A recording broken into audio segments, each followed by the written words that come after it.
태양이 갑자기 꺼진다면 지구는 어떻게 될까요? 8분 후면 우리는 완전한 어둠 속에 갇히게 되고, 일주일이면 지표면 온도가 영하 17도까지 떨어지며 1년 후면 영하 73도의 얼음 행성이 됩니다. 그런데 말이죠. 반대로 우리가 태양을 끄려고 시도한다면 어떤 일이 벌어질까요? 지구의 모든 물을 태양에 부어버린다면요?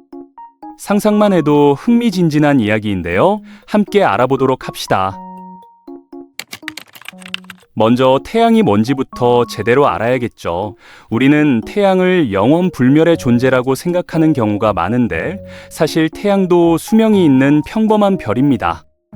태양의 75%는 수소로 이루어져 있고 나머지는 헬륨과 약간의 무거운 원소들이거든요. 중력이 이 모든 걸 하나로 붙들고 있는 겁니다. 그런데 약 50억 년 후면 태양의 수소가 바닥나면서 생명의 마지막 단계로 접어들게 됩니다. 그때가 되면 태양은 점점 부풀어 오르기 시작하는데 상상도 못할 만큼 거대해지죠. 적색거성이라고 불리는 단계인데, 이때 태양은 주변 행성들을 하나씩 집어삼키기 시작합니다. 우리가 태양과 가까이 있다는 걸 그제야 후회하게 되는 거죠. 약 10억 년 동안 적색거성으로 남아있다가 결국엔 수축하면서 백색 외성이 되어버립니다. 마지막엔 화려한 행성상 성운만 남기고 사라지는 거거든요. 하지만 걱정하실 필요 없습니다. 지금 태양은 생애 주기의 한가운데에 있어요. 약 45억 년 전에 태어났고 앞으로도 비슷한 시간이 남아있거든요. 다행히도 우리는 태양이 가장 안정적이고 좋은 시기에 태어난 겁니다. 그러니까 당장 걱정할 이유는 전혀 없다는 말씀이죠. 그럼 이제 본격적으로 태양의 수명을 물로 단축시켜보는 실험을 해볼까요? 일단 지구의 모든 물을 모아야 하는데 양동이가 필요하겠네요. 아니, 작은 양동이 말고요. 정말 엄청나게 큰 양동이가 필요합니다. 약 13억 6천만 세제곱킬로미터의 물을 담을 수 있어야 하거든요. 이게 얼마나 큰 규모냐면 서울에서 부산까지 거리의 수만 배에 달하는 크기입니다. 만약 일반 양동이로 담는다면 7경개 정도 필요한데, 이건 숫자 뒤에 0이 18개가 붙는 양이에요. 자, 이제 마법처럼 그만큼의 양동이를 구했다고 가정해 볼게요. 준비됐으면 태양을 향해 물을 전부 부어버리는 거죠. 결과는 어떨까요? 놀랍게도 아무 일도 일어나지 않습니다. 태양이 우리를 불쌍히 여겼는지 작은 태양 플레어 하나 만들어주는 게 전부거든요. 사람들은 태양이 지구보다 얼마나 더 큰지 과소평가하는 경우가 많은데, 실제로 태양 안에는 지구가 103만 개 이상 들어갈 수 있습니다.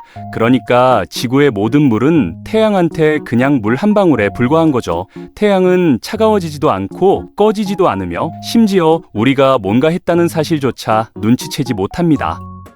태양을 아예 꺼버릴 때까지 충분한 양의 물을 부으면 어떻게 될까요? 얼마나 많은 물이 필요할까요? 아까 말한 7경개의 양동이로는 부족합니다.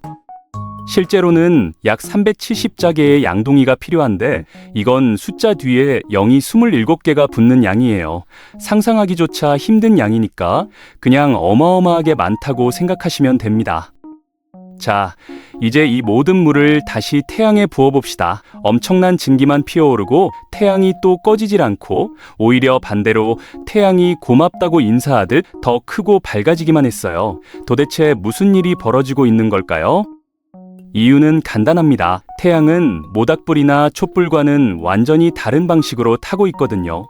모닥불 속에서는 화학적 연소가 일어나는데, 우리가 불에 물을 부으면 물이 불꽃의 열을 흡수해서 온도를 낮추고 산소 공급도 차단하면서 연소 반응을 멈추게 만들죠. 물이 화학 반응 자체를 중단시키는 겁니다.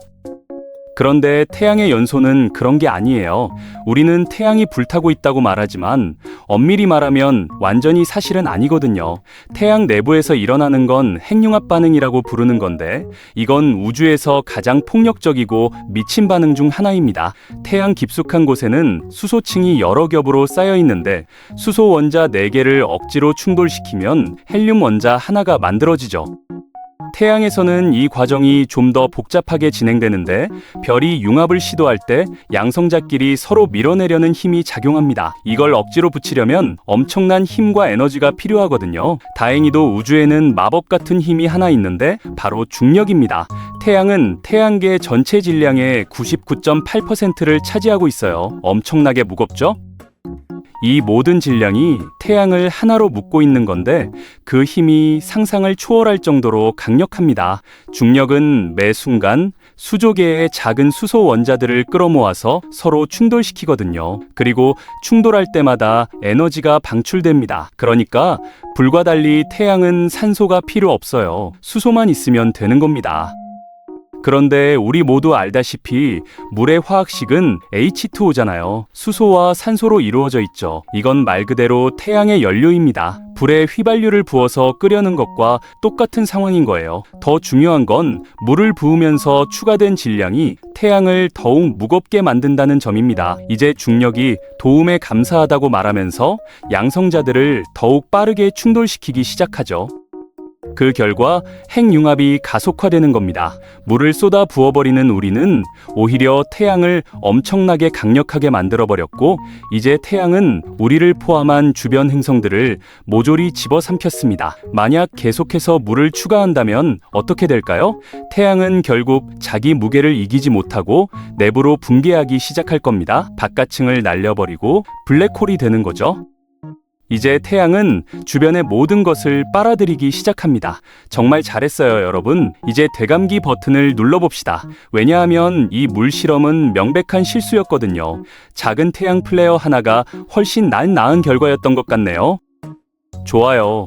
우리는 다시 평온한 태양으로 돌아왔습니다. 그런데 뭔가 잊은 게 있는 것 같지 않나요? 아, 맞다. 물이 지구 생명체에게 엄청나게 중요한 자원이었죠. 누가 알았겠어요? 이제 바다가 있던 자리에는 움직이지 않는 물고기와 해양 생물들이 가득 널려 있습니다. 불쌍한 것들이죠. 심해 생물들은 급격한 압력 변화를 견디지 못하고 그대로 죽어버렸어요. 조류와 산호도 모두 말라 비틀어졌는데 잠깐만요. 이것들이 전 세계 산소의 50에서 80%를 생산하고 있었던 거 아니었나요? 이제 산소 마스크를 착용해야 할 시간이 됐네요. 육지는 어떤 상황일까요? 아니, 지금은 모든 게 육지가 되어버렸지만 무슨 말인지 아시겠죠? 와...